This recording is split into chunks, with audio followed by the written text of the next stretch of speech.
We all have biases. We're human. We're not perfect. And biases is something that we'll never get rid of. It's impossible. So, playing devil's advocate, once again, when you're trying to find the right answer, the best solution, the best outcome, is a good tool to have. Welcome to Steelman, where we discuss critical thinking and debate. And today, I'm going to be explaining to you what is the devil's advocate. So, devil's advocate is probably a term that you already heard before, but what is it exactly? What does it mean? The devil's advocate is a role that a person plays to argue from an opposing stance. So, for example, if we're discussing about whether or not public school is better than private school, and the dominant narrative is that public school is better, if I were to play devil's advocate, I would say that private school is actually better than public school, right? So now the question is, why? What is the purpose of playing devil's advocate, right? So depending on the context that you're in, you might play devil's advocate in order to brainstorm, right? For a group project, for work, sometimes you need to find the best solution. So dropping a lot of ideas is a good way to find the best one. And then after that, like, you need to test the strength of those arguments, right? Those ideas, you need to test them to see, okay, are they really good? Like, are they robust enough? Are they bulletproof enough for us to go through with that, you know? The next one would be to encourage critical thinking, right? So critical thinking is one of the skills that is really important when when we're simply thinking, right? So, once again, depending on the environment that you're in, especially in school, we do a lot of thinking, and we need to be able to talk about ideas and challenge them, and once again, find the best one, find the one that makes the most sense, because we always want to go with the idea that makes the most sense, that is the most logical, that is good in the context, and so on. So now, like, are there moments where it's not a good idea to play devil's advocate? I think like one of the places where you should not play devil's advocate is when you just are doing it for the sake of being argumentative or oppositional, right? Obviously, like, sometimes, like, you can do it, you know, when you're with your friends and all. There's a place and time for everything, but if you're doing it like to be mean, then it could become a problem, depending on your audience. Another reason why you should not play devil's advocate is to shut down the discussion or to dismiss completely an alternative viewpoint, right? Because we all have different views, like, so yeah, you should not do that. You should not try to dismiss an alternative viewpoint just because it's different, you know. Everybody has their different views and experience, and yeah, they should be listened to. So now that we know a bit more about the devil's advocate, why is it important, right? Why is it important? I think I explained it a bit already before, but the devil's advocate is important because it encourages critical thinking, right? It's one of the reasons that I just said before, and it forces us to consider multiple perspectives, right? In order to find the best solution. Because we all have biases, we're human, we're not perfect, and biases is something that we'll never get rid of. It's impossible.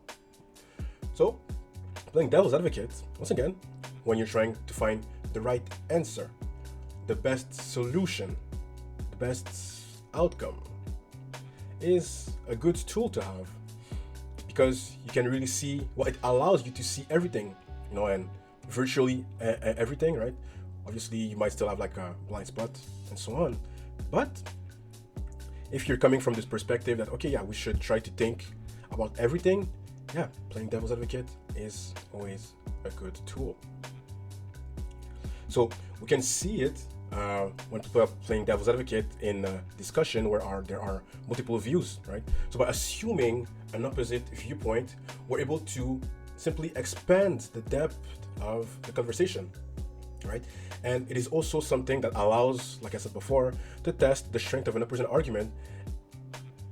Because at the end of the day, the goal is to generate and find ideas, the best one. So the power of playing devil's advocate really resides in its potential to explore all of the possibilities, So now a bit of context and where it's coming from, like playing devil's advocate, like why is it a devil? Why advocate? There's a reason for that, right? So apparently it's something that originated from the 16th century, right?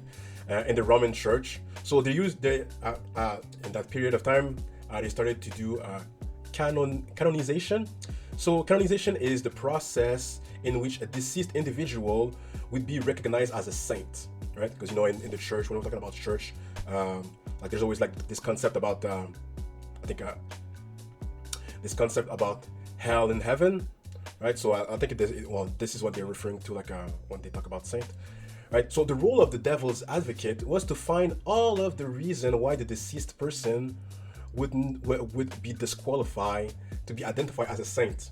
Okay, so that's where the term like playing the devil's advocate really came about, right? But after a few centuries, in 1984, the role was abolished.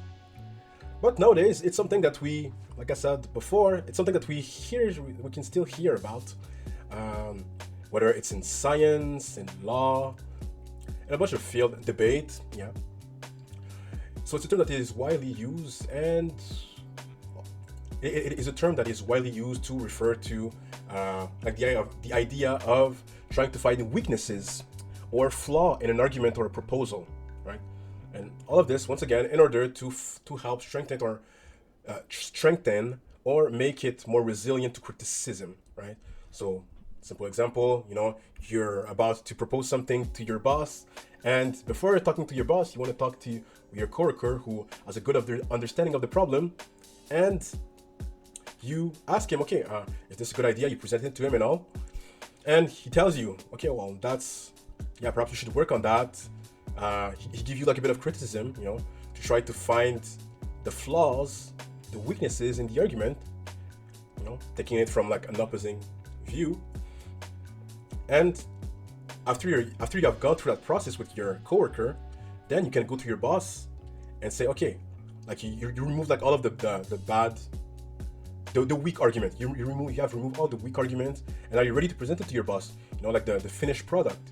In a way, you could say it's like your draft versus like the final version of a text, right? So you present the draft version to your friend and let him check it, see if it's good enough, and then once it's good enough, you present it to your boss.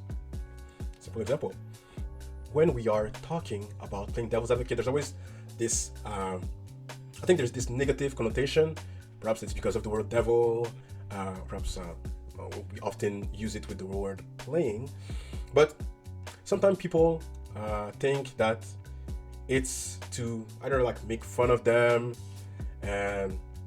or it's just to annoy or even deceive others, right? There can be some truth to that, right? And what I would say to that is that generally this occurs when the discussion being had is in bad faith, right? So I think that like if you're discussing with someone under those circumstances, yeah, you don't know if the person like has bad intention or just like playing devil's advocate, like just to annoy or deceive others and so on, right? So I think that like it's important to being able to have like a good faith discussion, right? To be able to have the discussion with people you can trust to a certain degree, to trust that they will be able to have the discussion in good faith, right? And obviously, I don't think that there's necessarily like a strict rule for that, but I think most people can use their judgment for that and define, okay, yeah, we can have a good discussion with that person.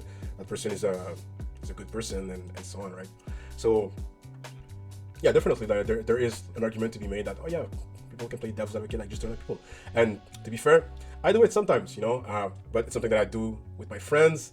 And anyway, I do trust that they know that I am, slightly like joking with them, sometimes a bit serious, but they are people that I can trust, and I do think that they trust me. So like it's all in good faith, right? So that is it for the video. So basically, playing devil's advocate is a wonderful tool if you want really to be able to have like a good understanding of a subject, a good understanding. If you really want to like find the best solution test arguments in their deepest way, I would say. And it is to be something that should be used in a trustable environment, right? So, thank you very much for listening to this video. If you liked it, put a like. If you have any question, example of playing devil's advocate, you can put it in the comment section. And if it's your first time listening to me, my name is Sylvain. This is a channel about critical thinking and debate. I try to release a video once or every 2 weeks. So far it's been sort of okay. And yeah, I'll be posting videos like this. And thank you very much.